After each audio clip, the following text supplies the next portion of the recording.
Perjuangan Raden Ajeng Kartini menjadi secercah harapan bagi perempuan Indonesia untuk bangkit dan memperoleh haknya. Kartini bukan hanya sekedar kesetaraan gender dan emansipasi wanita, tetapi juga untuk membuat kehidupan di seluruh dunia ini menjadi lebih baik dengan berbagi semangat, kepedulian, dan kasih sayang untuk sesama. Dalam Inspirasi Indonesia kali ini, kami akan menghadirkan sejumlah sosok perempuan yang memiliki keteguhan yang sama dalam bidang yang digeluti dan berjuang untuk mewujudkannya.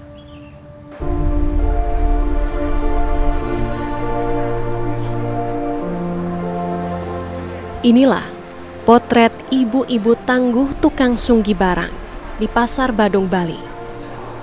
Setiap hari, mereka harus memikul beban berat untuk mengais rejeki.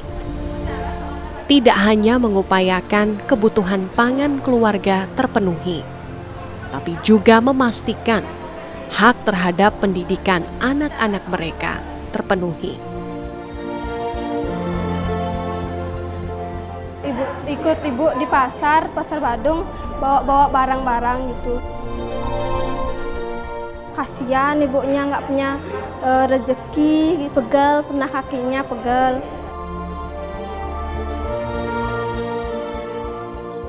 Senang belajar di Sanggar, belajar di Lentera Anak Bali.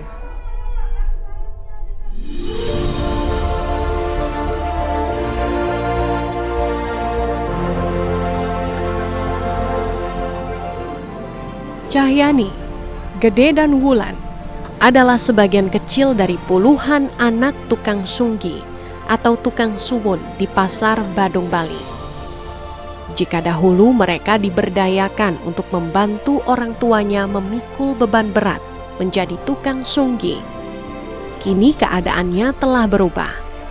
Mereka telah mendapatkan haknya, bisa tersenyum dan bermain bersama teman-temannya di sebuah lembaga pendidikan yang dibangun di Pasar Badung.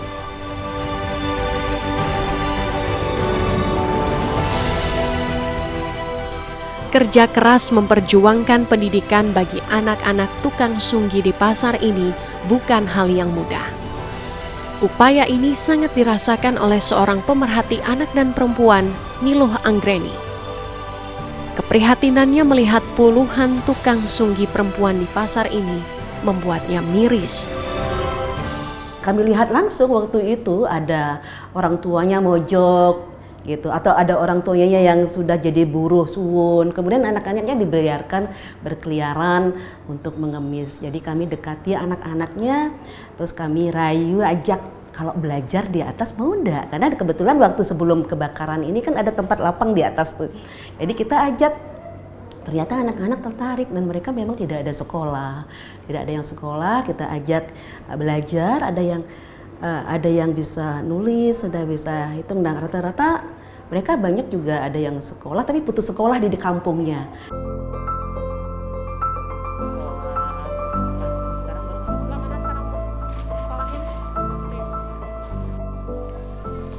Sebagai mantan komisioner perlindungan anak daerah Bali, Loh Anggreni merasa permasalahan anak-anak tukang suwun kala itu masih sangat panjang. Sebagai destinasi pariwisata dunia, kehadiran anak-anak ini cukup menjadi sorotan. Marahin, jangan nakal lagi ya, nyundul-nyundul itu namanya beling ya, nggak boleh. Nah, tiba-tiba cepuk terjatuh dari dahan pohon.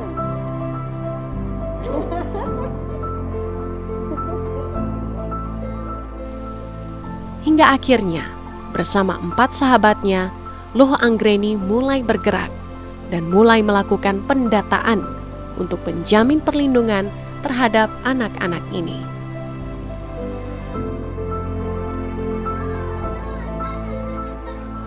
Terinspirasi semangat Kartini, perjuangan yang dilakukan Loh Anggreni terhadap nasib anak tukang suwon ini akhirnya mendapat dukungan dari pemerintah Kota Denpasar kala itu.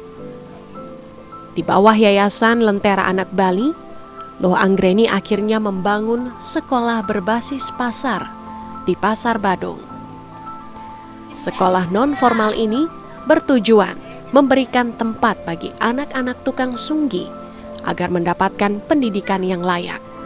Jadi memang edukasi ini penting dan itu pelan-pelan. Jadi 2011 bayangkan itu kita mencoba pendekatan, kita mencoba mempengaruhi para orang tua terutama. Karena orang tuanya itu yang untuk apa anak saya sekolah, cukup ketemu orang bule aja udah pasti udah punya parabola di rumahnya gitu.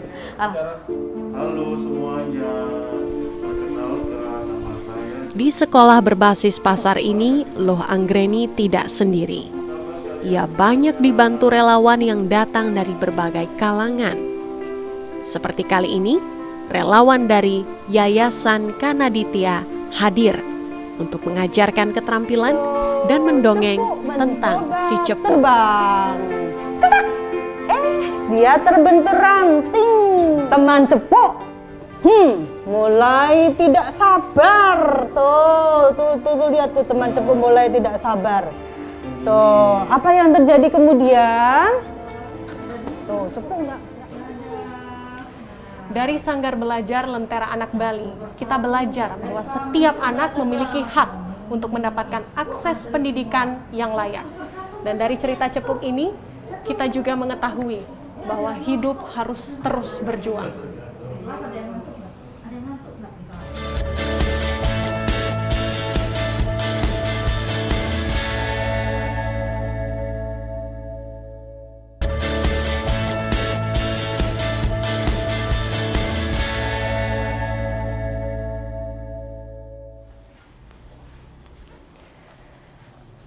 Industri fashion Indonesia seolah tidak ada matinya. Beragam mode dan tren terus tumbuh.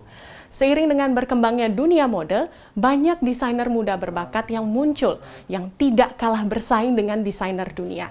Semangat untuk melestarikan kebaya sebagai tren fashion masa kini muncul dari sosok perempuan Bali yang awalnya hanya bercita-cita sebagai tukang jahit agar mampu fokus mengurus keluarga.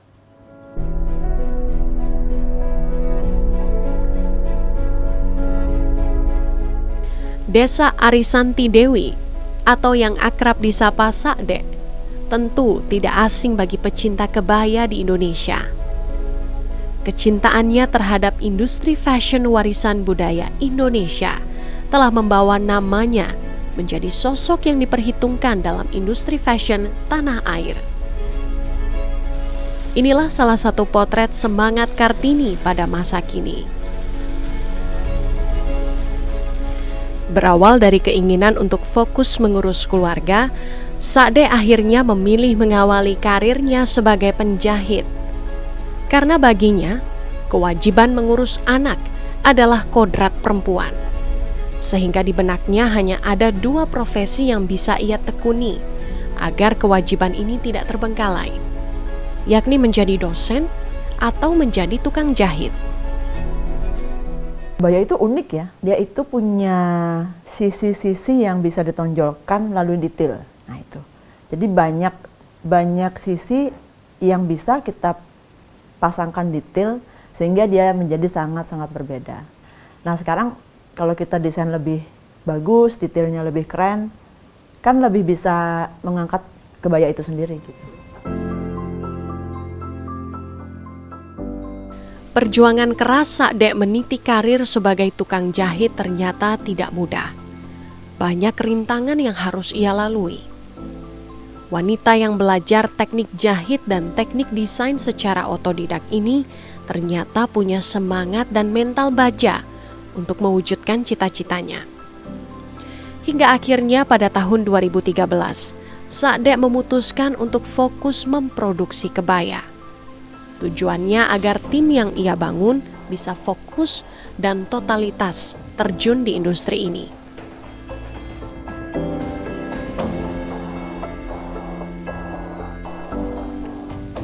Perkembangan industri fashion yang terus berubah setiap saat dan banyaknya kegiatan masyarakat Bali menggunakan kebaya dalam setiap kegiatan upacara keagamaan menjadi peluang bagi Sa'dek untuk terus berkreasi dalam menciptakan beragam model kebaya. Meski peluang ini justru menumbuhkan persaingan ketat, tidak menghalangi Sa'dek untuk terus berkarya. Selain menempa diri dengan terus maju, Sa'dek tidak mau berjalan sendiri. Ia juga mengajarkan semangat untuk mau tumbuh dan belajar kepada 20 karyawannya yang sebagian besar perempuan dan ibu rumah tangga di sekitar rumahnya.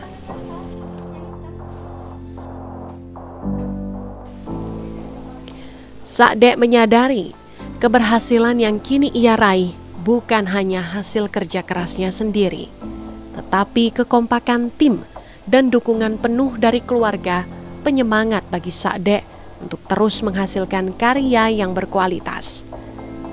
Pelayanan maksimal kepada pelanggan, mengerjakan pesanan pelanggan dengan totalitas, menjaga kualitas dan menyelesaikan pekerjaan tepat waktu menjadi modal utamanya berkreasi di industri fashion kebaya. Orang-orang terdekat saya itu sangat-sangat support dengan apa yang saya lakukan. Dengan keputusan saya untuk menggeluti bisnis ini kan nggak gampang ya.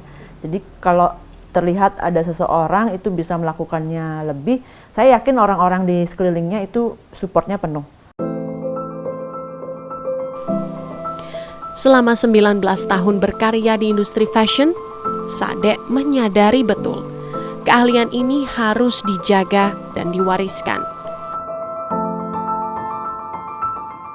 Berbagilah dulu, ditabur dulu, baru kita akan bisa menuai. Jadi saya pengennya berbagi aja tanpa mengharapkan itu kembali. Karena ada kebahagiaan atau kepuasan batin di saya kalau saya bisa berbagi sama orang.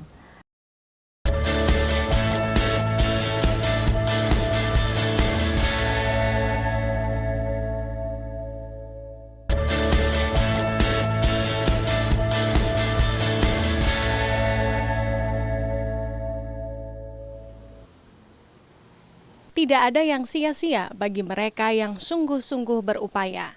Kecintaan terhadap dunia fotografi dan makanan akhirnya membuka peluang bagi seorang perempuan di Pulau Dewata untuk berkarya di industri kreatif. Keahliannya kini banyak digunakan untuk membantu industri UMKM di Bali dalam mempromosikan produknya.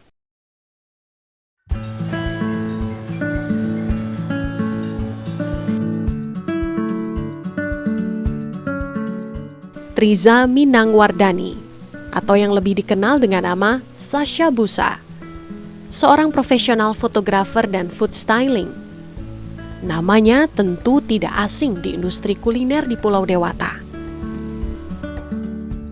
Sasha, panggilan akrabnya, sangat jeli melihat peluang di industri kuliner yang hampir tidak pernah terbayangkan sebelumnya.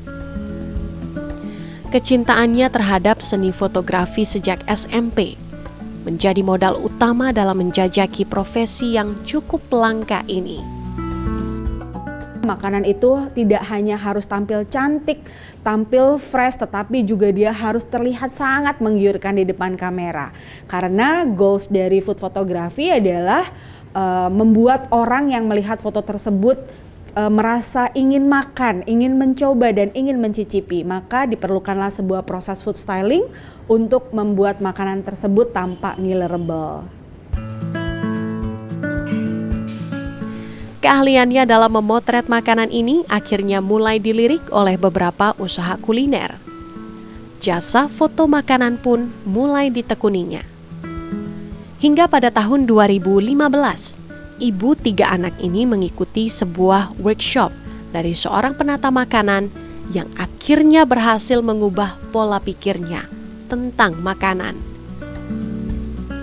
Sebagai pengagum keindahan sebuah makanan, Sasha meyakini betul bahwa mengabadikan makanan dalam sebuah foto tidak hanya sekedar menampilkan makanan agar terlihat menarik, tetapi bagaimana sebuah foto ini mampu membangkitkan selera makan bagi yang melihatnya.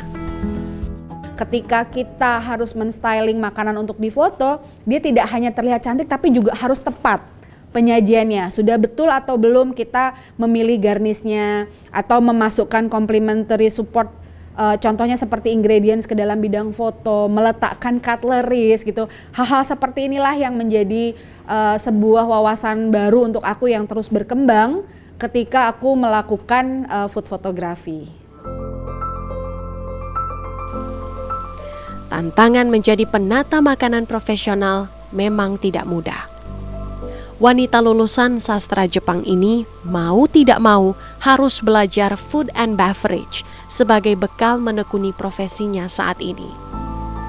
Melihat peluang pekerjaan masih sangat terbuka, ia aktif dalam mengisi webinar atau seminar tentang food styling dan food photography di berbagai acara.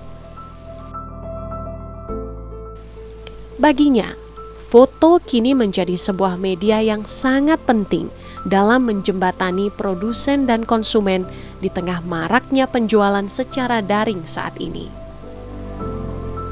Untuk itu, pengemasan foto yang bagus dan menarik juga menjadi elemen yang sangat penting dalam menampilkan suatu produk. Sebagai profesional food styling dan food photographer, membuatnya tidak pernah ingin berhenti untuk belajar. Dengan berbagi ilmu kepada masyarakat, ia percaya bahwa ilmu yang didapat adalah anugerah Tuhan yang harus dimiliki bersama.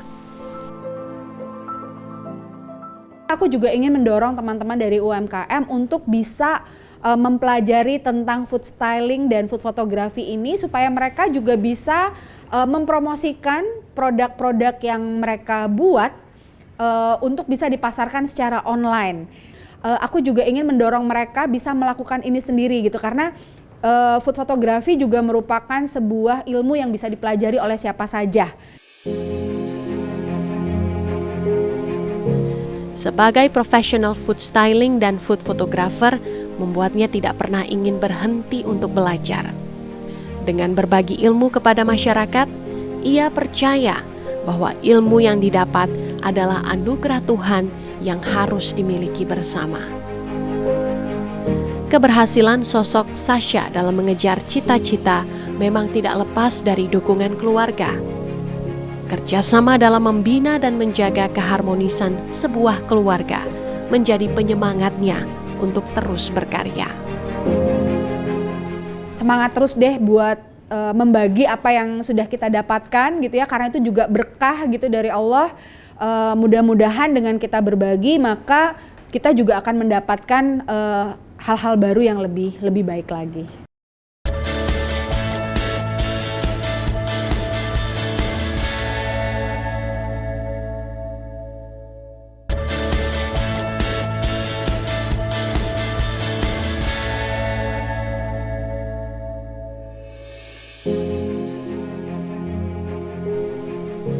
Luh Anggreni, Sakdek dan Sasha hanya sebagian kecil dari jutaan perempuan yang saat ini tengah berjuang untuk bangkit di tengah pandemi. Apa yang mereka lakukan bahkan tidak hanya memberikan manfaat untuk diri sendiri, tetapi juga telah menjadi inspirasi bagi banyak orang untuk berjuang, berdaya, dan mandiri.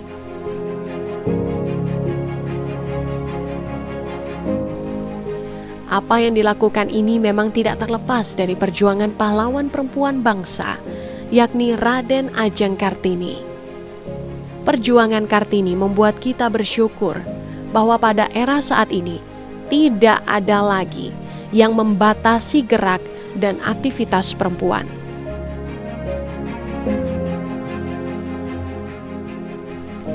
Bagi Sakdek, semangat Kartini telah menyadarkan perempuan untuk tidak takut memperjuangkan pilihan yang dibuat. Perempuan saat ini telah mampu meningkatkan pengembangan diri dengan berkarya, mencetuskan ide yang kreatif dan inovatif dalam segala bidang, sehingga mampu meraih kesuksesan dari ketekunan yang dijalani. Belajarlah banyak hal, jangan pernah membatasi diri. Kalau kita membatasi diri sudah bilang nggak bisa, itu pasti nggak bisa. Karena di prinsip saya dan tim saya pun, saya selalu bilang, nggak ada kata nggak bisa loh ya. Kalau orang lain bisa, kita pasti bisa. Bagi Sasha, kemampuan perempuan saat ini tidak hanya bekerja dan mengejar kesuksesan, tetapi juga bagaimana perempuan dapat mencintai dan menghargai dirinya sendiri. Semangat berbagi yang tumbuh dari sosok Kartini menjadi inspirasi bagi Sasha untuk bergerak bersama menjadi pribadi yang lebih baik. Kita semua sudah diberkahi dengan begitu banyak kelebihan. Tinggal kita menggali kemampuan dan potensi yang ada pada diri kita untuk bisa mengembangkannya dengan baik. Bagi Loh Anggreni, jiwa Kartini telah mampu membuka peluang bagi perempuan untuk mendapatkan pendidikan. Upayanya telah membawa perempuan masa kini untuk berusaha menjadi pribadi yang lebih baik. Kartini bukan hanya soal kesetaraan gender dan perjuangan emansipasi wanita. Tapi kini, Kartini mengajarkan sesama untuk bermimpi dan meraih cita-cita. Kita ingin memberikan mereka mimpi setinggi-tingginya, bahwa kalian tuh berhak bermimpi dan bisa mengejar itu dengan melalui pendidikan gitu.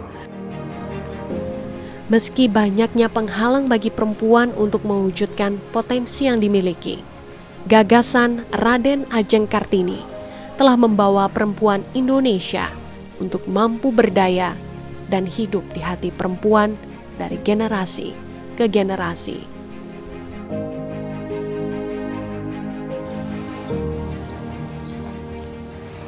Kartini telah menyematkan gagasan dan impiannya pada setiap perempuan yang ingin berjuang.